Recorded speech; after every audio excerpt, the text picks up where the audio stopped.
আপনি জানলে অবাক হবেন পৃথিবীতে এমন একটি হোটেল আছে যার উচ্চতা 1000 ফুটেরও বেশি এবং যার ভেতরে থাকার কথা 3000-এরও বেশি অতিথি, কিন্তু আশ্চর্যজনকভাবে এত বিশাল একটি ভবন তৈরি হওয়ার পরেও আজও সেখানে কোনো অতিথি নেই। হ্যাঁ, উত্তর কোরিয়ার রাজধানী পিয়ংইয়ংয়ে অবস্থিত এই রিউগিয়ং হোটেল এমন একটি ভবন যেটা একসময় হওয়ার কথা ছিল পৃথিবীর অন্যতম আশ্চর্যের প্রতীক, কিন্তু এখন সেটা দাঁড়িয়ে আছে এক অভিশপ্ত হোটেল হিসেবে, যেখানে কেবল বাতাস বয়ে চলে এবং পোকামাকড়রা বসবাস করে, কিন্তু সেখানে কোনো মানুষ বসবাস করে না। তো আজ আমরা জানবো এই হোটেলটির গোপন ইতিহাস সম্পর্কে, যা এর আগে হয়তো আপনারা কখনো শোনেননি। রিউগিয়ং হোটেলের গল্পটা শুরু হয় 1987 সালে, যখন উত্তর কোরিয়া এবং দক্ষিণ কোরিয়ার মধ্যে প্রতিযোগিতা চলছিল। দক্ষিণ কোরিয়া 1988 সালে সেউল অলিম্পিক আয়োজনের মাধ্যমে গোটা বিশ্বকে জানিয়ে দেয় তারা কতটা আধুনিক পর্যায়ে চলে গিয়েছে, কিন্তু তাদের এই আধুনিকতা উত্তর কোরিয়া দেশটি কোনোভাবেই মেনে নিতে পারেনি। তারা সবসময় চাইতো দক্ষিণ কোরিয়া সবসময় যেন তাদের আধুনিকতার পেছনে পড়ে থাকে। সেই সময় উত্তর কোরিয়ার নেতা কিম ইল সং দক্ষিণ কোরিয়ার এই আধুনিকতা দেখে তিনি সিদ্ধান্ত নেন যে করেই হোক তাদেরকে আধুনিকতার দিক থেকে পেছনে ফেলতে হবে। তাই গোটা বিশ্বকে তাক লাগানোর জন্য তিনি পরিকল্পনা করেন একটি লাক্সারিয়াস হোটেল নির্মাণ করার, যা হবে বিশ্বের সবচেয়ে উঁচু হোটেল এবং যেখানে থাকবে 105টি ফ্লোর আর 3000-এরও বেশি কক্ষ, মানে সব মিলিয়ে একটা সোশ্যালিস্ট আধুনিকতার ছোঁয়া। এরপরে 1987 সালে শুরু হয় এই হোটেল নির্মাণের কাজ। হোটেলটির কাজ যেন তাড়াতাড়ি সম্পন্ন হয়, এর জন্য প্রচুর শ্রমিক রাত দিন পরিশ্রম করতে থাকে এই হোটেল নির্মাণের পেছনে। এমনকি এ কারণে উত্তর কোরিয়ার সরকার গর্ব করে বলেন এই হোটেলটি হবে পৃথিবীর অন্যতম একটি আশ্চর্যের প্রতীক, কিন্তু বাস্তবিক অর্থে উত্তর কোরিয়াতে কোনো প্রয়োজনই ছিল না এই হোটেলটি নির্মাণ করার।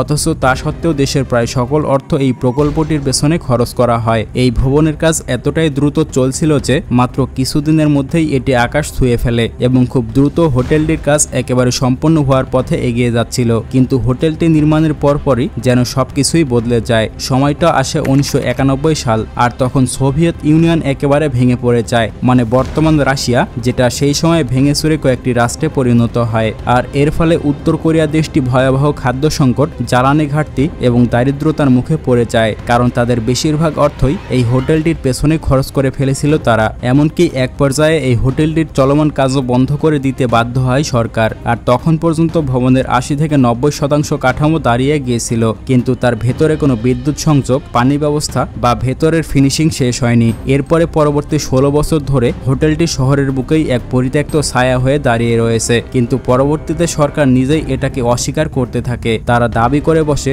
এই বিল্ডিংটির রাষ্ট্রীয় ম্যাপে কোনো অস্তিত্বই ছিল না, এমনকি সরকারি পোস্টার ও ছবি থেকেও এটাকে বাদ দেয়া হতো। তাছাড়া এই ভবনের চারিদিকে জন্ম নেয় রহস্য ও গুজবের রাজত্ব, কারণ একসময় যে ভবনটিকে দাবি করা হয়েছিল উত্তর কোরিয়ার এক আশ্চর্যজনক গর্বের প্রতীক, কিন্তু সেই হোটেলটি আজ পরিণত হয়েছে এক পরিত্যক্ত প্রকল্পতে, যার ফলে মিডিয়া থেকে শুরু করে বিভিন্ন দেশের সাংবাদিকরা এই হোটেল সম্পর্কে বিভিন্ন রকম উপহাস করতে শুরু করেন। কেউ বলে এটা একটি অভিশপ্ত হোটেল, আবার কেউ বলে পিরামিডের মতো দেখতে, এটা একটি প্রেতাত্মাদের হোটেল। কেননা এত বড় একটি হোটেল, কিন্তু এর ভেতরে রয়েছে নানা রকম গুজব ও রহস্য। অনেকেই দাবি করেছেন এই ভবনের ভেতরে রয়েছে গোপন সামরিক ঘাঁটি, যদিও তার কোনো প্রমাণ নেই, তবে উত্তর কোরিয়ার রহস্যে ঘেরা প্রকৃতির জন্য এসব গল্প সত্যি বলে মনে হয় বিশ্ববাসীর কাছে। এরপরে ধীরে ধীরে পার হয়ে যায় বেশ কয়েকটি বছর, চলে আসে 2008 সাল। তখন হঠাৎ করে এই হোটেল নিয়ে আবার আলোচনার সূত্রপাত হয়। শোনা যায় মিশরের একটি বড় কোম্পানি উত্তর কোরিয়ার মোবাইল নেটওয়ার্ক স্থাপনের বিনিময়ে এই হোটেলটির নির্মাণ কাজ পুনরায় শুরুর অনুমতি পায়। এমনকি তারা এই ভবনটির বাইরের অংশে কাজ বসাতে শুরু করে এবং হোটেলটি ধীরে ধীরে চকচকে রূপে পরিণত হয়। হোটেলের বাহির থেকে দেখে মনে হতে থাকে এটি সত্যি যেন চালু হতে যাচ্ছে, কিন্তু এর বাস্তবতা ছিল পুরোটাই ভিন্ন, কারণ শুধু নামেই ভবনটির কাজ শুরু করা হয়েছিল, কিন্তু এর ভেতরে তেমন কিছুই কাজ করা হয়নি। তাই 2008 সালের পরে হোটেলটি দেখতে যতটা জীবন্ত মনে হচ্ছিল, ঠিক ততটাই মৃত ছিল তার ভেতরে। এরপরে চলে যায় আরো 10টি বছর। হঠাৎ করে 2018 সালে এই হোটেলটি আবার আলোচনায় চলে আসে, কারণ তখন এই হোটেলটিতে বিশাল এলইডি স্ক্রিন স্থাপন করা হয়। 330 মিটার দৈর্ঘ্য এই ভবনটি জুড়ে চলে বিশাল এলইডি আলো, যেখানে দেখানো হয় দেশাত্মবোধক ভিডিও এবং কিম পরিবারের ছবি আর সমাজতান্ত্রিক স্লোগান। ফলে দূর থেকে হোটেলটি দেখতে অনেকটা আধুনিকতার প্রতীক হয়ে উঠেছিল, কিন্তু শুধুমাত্র এগুলো দেখানোর জন্যই এই এলইডি বসানো হয়েছিল। অথচ তখনও এর ভেতরে ছিল গা ছমছমে পরিবেশ। চলে যায় আরো কয়েক বছর, আর আজ 2025 সাল, কিন্তু অবাক করা ব্যাপারটি হচ্ছে এখনো এই হোটেলটি পড়ে রয়েছে পরিত্যক্ত অবস্থাতে, যা এখন উদ্বোধন হয়নি। এমনকি দেশের নাগরিকরাও জানেন না এর প্রকৃত অবস্থা কেমন হয়ে রয়েছে, কারণ এটি কেবল বাহির থেকে দেখতে সুন্দর, কিন্তু ভবনের ভেতরে প্রবেশ করলেই বোঝা যায় এটি শুধু একটি অবকাঠামোগত ফাঁকা পরিত্যক্ত বিল্ডিং। এটি এতটাই নোংরা যে অনেক পর্যটকরা এর ভেতরে প্রবেশ করেও ছবি তুলতে পারেন না। কেউ কেউ মনে করেন এটি একটি স্থায়ী মিউজিয়াম অফ অ্যাম্বিশন, অর্থাৎ এমন এক স্বপ্ন যা বাস্তবতা স্পর্শ করতে পারেনি। অনেক সমাজবিজ্ঞানী ও ইতিহাসবিদরা বলেছেন এই হোটেলটি আসলে উত্তর কোরিয়ার রহস্যময় একটি প্রতীক, যেখানে সবকিছুই আছে কিন্তু নেই কোনো মানুষ। এখন প্রশ্ন আসতেই পারে,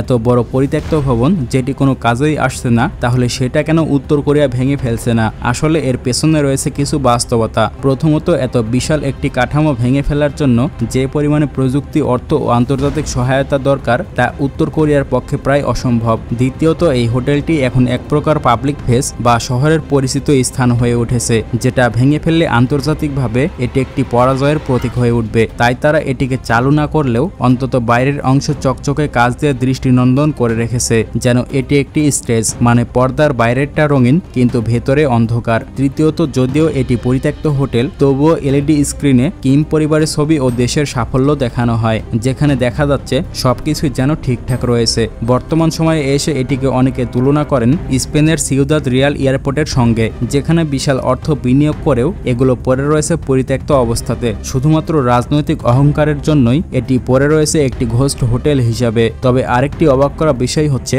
এই হোটেলকে পৃথিবীর মানুষ একটি ব্যর্থ প্রকল্প বললেও উত্তর কোরিয়ার সাধারণ মানুষের দৃষ্টিভঙ্গি পুরোটাই ভিন্ন, কারণ দেশটির নাগরিকরা রাষ্ট্রীয় চাপে দাবি করেন এটি হচ্ছে তাদের এক অনন্য অর্জনের প্রতীক। হ্যাঁ, অনেক নাগরিকের কাছে এটি এখনো কল্পনার এক আধুনিক ভবিষ্যৎ, যেখানে একদিন আন্তর্জাতিক অতিথিরা আসবে। তারা মনে করেন উত্তর কোরিয়া যদি একদিন আন্তর্জাতিক বাণিজ্যে পুরোপুরি উন্মুক্ত হয় কিংবা পশ্চিমা বিশ্বের সঙ্গে সম্পূর্ণ কূটনৈতিক সম্পর্ক গড়ে তোলে, তখন হয়তো কোনো আন্তর্জাতিক কোম্পানি এই হোটেলটিকে নতুন করে রিডিজাইন করে চালু করতে পারে। ঠিক যেন আজ মিশরের পিরামিড নিয়ে হাজারো কল্পকাহিনী রচিত হয়, এমনি করেই ভবিষ্যতে হয়তো এই হোটেলটি নিয়ে গড়ে উঠবে নতুন কোনো কল্পকাহিনী। হয়তো তখন বলা হবে এখানে একসময় এক রহস্যময় বিজ্ঞানী গবেষণা করতেন। সর্বশেষে এই হোটেলটি আমাদেরকে মনে করিয়ে দেয় রাজনৈতিক শাসন ক্ষমতা প্রদর্শনের জন্য একটি দেশ বিলিয়ন ডলার খরচ করে বিশাল অবকাঠামো নির্মাণ করতে পারে, অথচ সেই অবকাঠামো থাকে পরিত্যক্ত অবস্থাতে। আসলে উত্তর কোরিয়া এমন একটি দেশ যেখানে রাজনীতি আর কল্পনা একে অপরের সঙ্গে কোনো সম্পর্ক নেই।